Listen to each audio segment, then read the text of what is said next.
main problems that we're facing as contemporary nations in Indian country and communities is a lack of data to tell our own stories.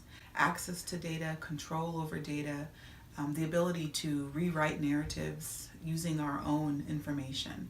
And this is a state of data dependency. Our peoples have always been data experts. If we think back to how our ancestors survived, they survived by being able to, understand very intricate and complex systems of knowledge. We're seeing the need to reclaim that. Once, we might think that it was once lost, but it is still in our communities. We still have those data systems. In the United States, there's this new movement for data equity. It's about having, communities of color, marginalized communities, having access to information that tells their stories. And I argue that in Indian country, it's not about data equity, it's about data sovereignty. And that this is a completely different take on what data equity truly means, because it's tribal nations advocating for data equity through a lens of tribal sovereignty. And one of the most powerful statements was shared with me by a tribal leader, and he said, "When I think about data and sovereignty, I think about how sovereignty was given to us by the Creator. It's sacred. And so data, to exercise our sovereignty, is also sacred." So in this work, Indigenous Data Sovereignty, as we start to progress down the path of reclaiming and decolonizing data, at the forefront of all of this has to be, how do we protect the sacred? How do we, ensure that there is going to be a future for our people, for our young ones? And how does data and knowledge and information drive that vision for the future? So I believe that the answer lies in our people. Our people are our greatest resource as tribal nations. And if we think about how do we grow our people to reclaim data sovereignty, we can envisage this movement of data warriors. And that's where I believe there's tremendous excitement and opportunity. How do we grow data warriors in Indian country? There are, three ways in which we're going to be able to get the data revolution, spreading in Indian country.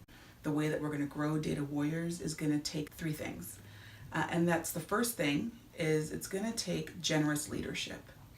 I believe that our leaders in Indian country need to really act generously, with humility, and have faith in their own people, and create pathways for our people to learn these new skills, and then welcome them back home into our communities so that they can use those skills to advance our nations.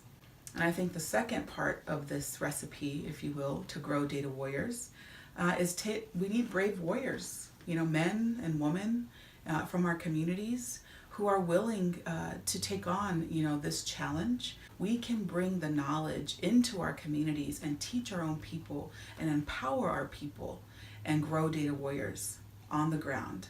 The third thing that I believe we need committed partners. And so, committed partners take the form of outside researchers, outside experts. They may be Indigenous, they may be non-Indigenous, partnerships with universities, partnerships with, funding organizations like NSF, NIH, foundations. Committed partners who are willing to take a risk, take a chance on growing data warriors in our Indigenous communities. And it's going to happen nation to nation. Tribes are going to have to start helping each other. We have some tribes who are making tremendous progress in the area of health research, health data. And so we have tribes who are very advanced in different sectors. And so I think the call to action is for us to start reclaiming and reconnecting those processes of interdependence and helping one another. And that is how the data revolution is going to really take root and grow and transform the way that we do work in Indian country, and the way in which we're going to transform, our vision for a better future for our nations.